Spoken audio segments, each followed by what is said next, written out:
Jesus, I'm here to confess. Lately, I haven't been talking to you. I think it's because I've been blessed. I notice the more I make money, the more I forget that you wrote me the check.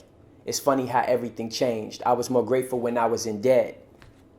But your presence around me, I instantly know that I'm safe. I can be honest with you, showing you all of the darkness that's hid in my heart. How could I hide it from you? Fell to my knees in the quietest room. I just want quiet with you. Cellus been missing for an hour or two. They only gonna find me by coming to you. Let's get lost. For as long as I can remember, I've had a love for language and words. I remember days where I would lock myself in my room and just curl up with a book for hours. And it was like the words on the page became so alive to me that I would see the pictures and the things and the stories in my head. And I just remember the feeling that I got from well-written language. And even my dad, he would always tell me about the power of not wasting your words and how so many people overtalk.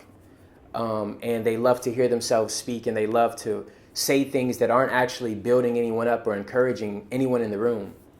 And one thing that people say about me often is that I can be a quiet, reserved person until I warm up to you, of course. But then they say that I'm a person that seems to be calculated with my words to the point where when I do speak, it's something that's uplifting and encouraging for people around me. And I even remember like times that my dad would lay his hands on my head and pray for me, and he would pray that when I spoke, that nations would listen and that people's attention would be captured by the words that I speak, and that I would have something valuable to say and to offer to the nations and to the world. And I really believe that that's a big reason why I approach music and art and even language the way that I do today. I've learned so many things in the music industry. It's crazy. I've always considered myself a student, because before I can be this artist that changes the world, I always want to make sure that I learn and master any industry that I'm in. So I've worked in everything from radio, I've worked in the record label, I've worked in the recording studio. And I've got so many things that I've learned from being in all of these spaces. And everything that I was able to learn, particularly during my years as an intern or even my early years in employment, is things that I've used in my own career. I remember the biggest lesson that I've learned in the music industry is about humility, because there was a time when I was in the studio and I remember Drake coming in the studio. And this is megastar Drake, the biggest artist in the world. And I'm just the intern. My main job is to set the studio up for the artists before they get there, make them coffee, run to the grocery store, run get food. Basically, I'm at bay for the artists, serving them whatever they need. And Drake comes into the studio. And unlike many of the artists that I see on a regular basis, Drake takes time to shake every intern's hand. He takes time to say hi to everyone and speak to everyone respectfully. And he's speaking to us as if we don't know who he is, but we, of course, know who Drake is. And it was funny because during my years at the studio, I've met so many artists that had the #1 song at the time, or who popped up for a summer because they had a hot song on the charts.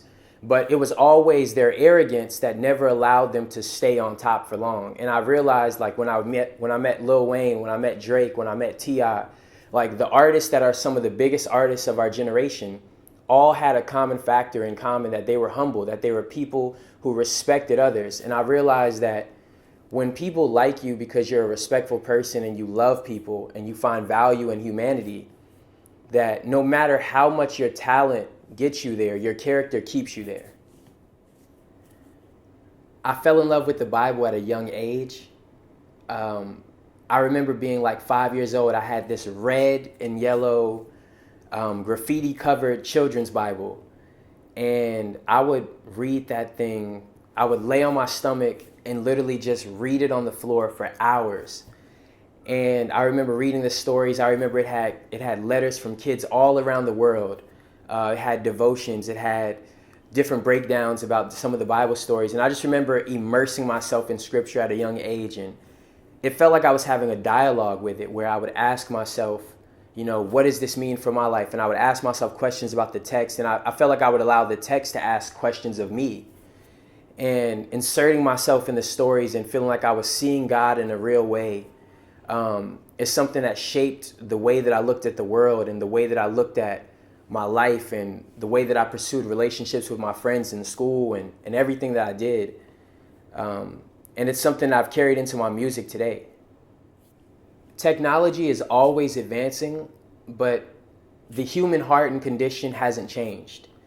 I get actually comforted when I read, accounts of the ancient Egyptians and even the ancient Israelites and their struggles for power and the wars that they had and just different things that they dealt with, because it resonates and lets me know that God hasn't ran out of answers for the problems that I have today and the problems that we share in our generation, that he's already anticipated and made amends for the things that we struggle with in our own human condition and in our own hearts. And I've received comfort in knowing that while technology has changed, that God has empowered me as an artist to be able to be that voice for a generation and to allow people to know that he cares and that he loves us and he hasn't forgotten about us. And I just receive a lot of hope in knowing that. I honestly believe my purpose in the music industry is to inspire people who are in love with hip hop culture in the urban context.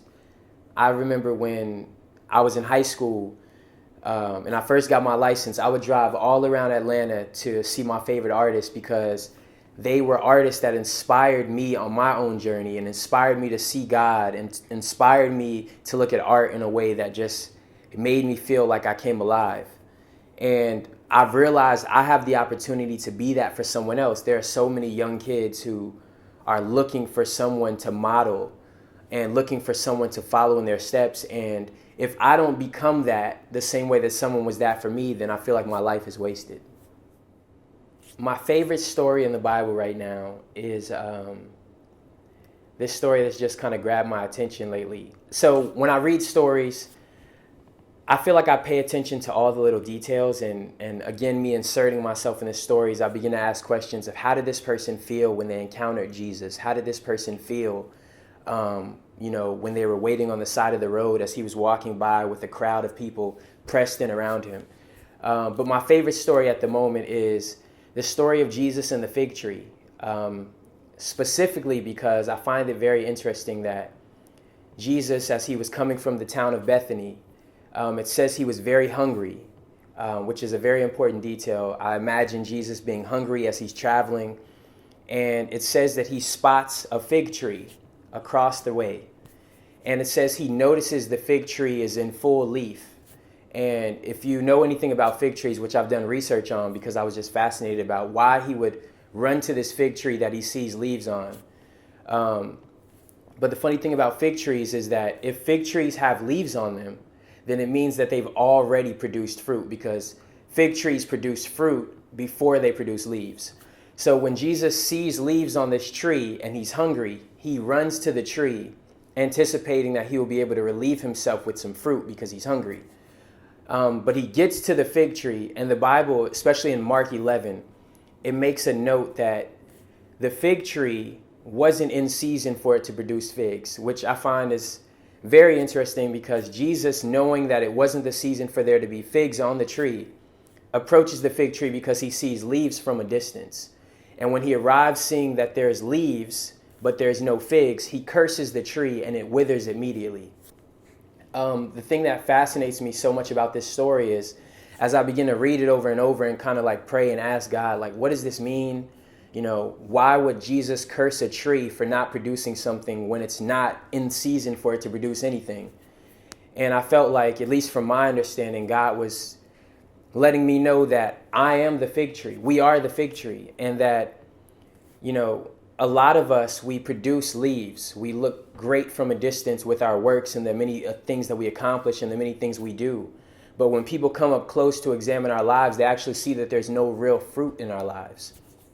And I was convicted because I asked the question of, if when Jesus comes close to me and when he looks closely at my life, is he going to see that I look like a great artist, that I look like a person who really cares and loves people?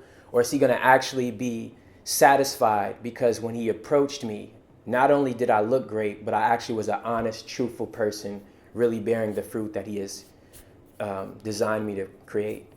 one of the crazy things that marriage has taught me is that you have to learn to trust people with the things that are most precious to you. Music has always been something that I've had full control over. Since I was a kid, doing music at 8 years old, the messages and the things that I wanted to communicate in my music were completely up to me. And my failure and my success were something that I carried completely as my own responsibility. But being married, I now have the opportunity and the challenge to entrust my wife with my dreams, just as much as they're solely mine, to allow her that space to be able to speak into my dreams and to be able to critique my dreams and to be able to wrestle and help develop my dreams in a greater way. And I've learned that I care so much about my music that at times it's been hard for me to allow my wife to present ideas because it's been something that's been solely mine for so long. But it's taught me also about how the same way that I have to allow my wife to be able to partner with me in my dreams so that I can become a better person because of things that I can learn from her, is the same way that God wants all of us to give the things that are very precious to us to Him so that He can chisel those and develop those for us so we can be greater than we ever could be on our own. And marriage has really taught me the power of relinquishing your control so that God can use you and other people to make you better than you could be by yourself.